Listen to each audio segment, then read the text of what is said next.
अतिशय पौष्टिक अशी भाजी म्हणजे करडईची भाजी. अगदी ताजी ताजी हिरवीगार करडईची भाजी आपल्याला बाजारामध्ये दिसते.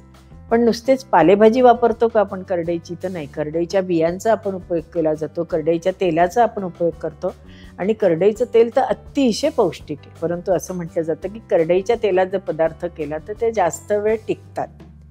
हा अर्थात माझ्या म्हणजे आई म्हणा, आजी म्हणा, हे नेहमी सांगायचं की परगावी जाताना तुम्ही करडईच्या तेलामधला स्वयंपाक करून नेत जा. तर त्याचं कारण बहुतेक हेच असावं. त्यामुळे करडईच्या तेलामधले पदार्थ चांगले असतात. विशेषतः करडईचं तेल जर आपण गुडघे दुखत असतील ना, तर आपण अंगाला चोळलं तरी सुद्धा त्याचा उपयोग होतो. करडईच्या पानाचा उपयोग सुद्धा खूप छान होतो. आणि मुख्य आपण ऑलिव्ह ऑइल वापरतो की नाही, तसं करडईचा तेलाचा उपयोग जर आपण सलाडमध्ये केले तर तेही उत्तम आहे. तेवढेच बेनिफिट्स आपल्याला जेवढे ऑलिव्ह ऑइलपासून मिळतात तेवढेच आपल्याला करडईच्या तेलातून मिळतात.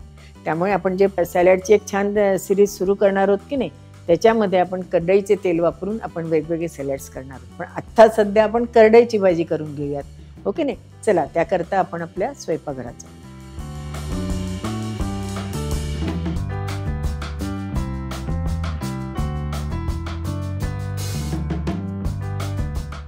करडई कशी दिसते ते आपण बघणार आहोत. ही अशी करडई असते. हिची पानं अशी लांब असतात. आता ही करडईची पानं आहेत ना, याला सुद्धा पानाला बाजूने अशी कात्रे कात्रे असतात. बथुआची पानं म्हणजे चंदन बटव्याच्या पानाला पण असतात, पण ती गोल आकाराची असतात, जराशी म्हणजे कमी लांबोळकी असतात. ही जास्त लांबोळकी असतात.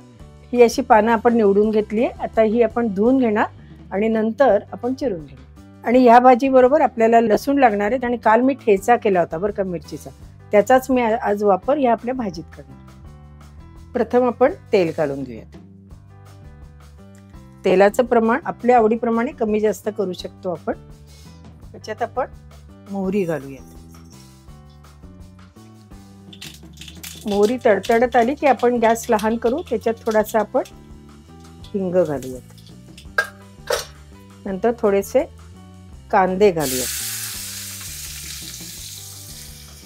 हळद ही नेहमी नंतर घालावी, कारण काय होतं, परतताना हळदीचा रंग बदलला जातो आणि त्याच्यामुळे अर्थातच आपल्या भाजीचा रंग बदलला जातो. कांद्याचा रंग थोडासा ट्रान्सपरंट झाला की मग म्हणजेच पारदर्शक झाला की त्याच्यात आपण हा आपला मिरचीचा जो ठेचा आहे तो घालून घेऊया. या मिरचीच्या ठेच्यामध्ये आपण कोथिंबीर आहे, मिरची आहे, दाण्याचा कूट आहे आणि मुख्य म्हणजे लसूण आहे. आता आपण हा ठेचा पण ह्याच्यामध्ये परतून घेतलाय. त्याच्यात आता आपण लसूण घालूयात. लसूण ठेचून घेतलाय आणि तो आपण आपल्या या सगळ्या मिश्रण कांदा ठेचा ह्याच्याबरोबर चांगला परतून घेऊ. आता आपला लसूण, कांदा, ठेचा सगळं छान परतलं गेलंय. आता ह्याच्यात आपण बाकीचे जिन्नस घालूयात. आता आपण ह्याच्यामध्ये चिरलेली आणि धुतलेली करडई घालूयात. थोडेसे कच्चे जिरे,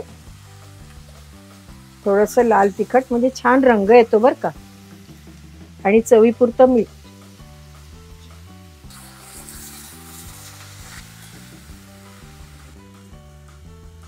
आता हे छान परतलंय. आता याच्यावर आपण झाकण ठेवून त्याला एक छान वाफ येऊ देऊया. करडईची सुद्धा वेगवेगळ्या पद्धतीने भाजी करता येते. मुगाची डाळ घालून, हरभऱ्याची डाळ घालून, पातळ भाजी, नुसतं डाळीचं पीठ लावून, ताकातली किंवा दह्यातली करडईची भाजी सुद्धा अप्रतिम लागते. आणि एक सांगायचं राहिलं की नेहमी कुठली पालेभाजी करताना, म्हणजे आजची विशेष टिप बरं का, कुठली पालेभाजी करताना ती चांगली परतली गेली की मग मीठ घालायचं. आता मला थोडा अंदाज आहे त्यामुळे मी आपल्या अंदाजाने मीठ घातलं. पण जर आपण पहिल्यांदा स्वयंपाक करत असू किंवा नुकतेच स्वयंपाकघरात आपला एंट्री झाली असेल किंवा आपण करायला शिकत असू, तर नेहमी पालेभाजी शिजल्यानंतर मीठ घालावं. कारण काय होतं, पालेभाजी आकसून जाते. पालेभाजीसारखं कोबीची भाजी सुद्धा बरं का, ती पण दिसायला एवढी मोठी दिसते पण परतल्यानंतर अगदी थोडीशी होते. मग अशा वेळेला नंतरच मीठ घालणं केव्हाही चांगलं आहे की नाही. आपली भाजी आता शिजत आली, जवळजवळ 80% शिजली आहे.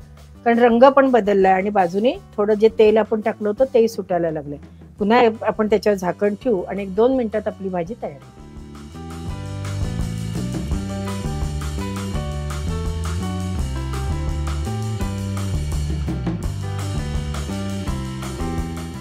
अशी ही सुंदर करडईची भाजी भाकरी बरोबर उत्तम लागते.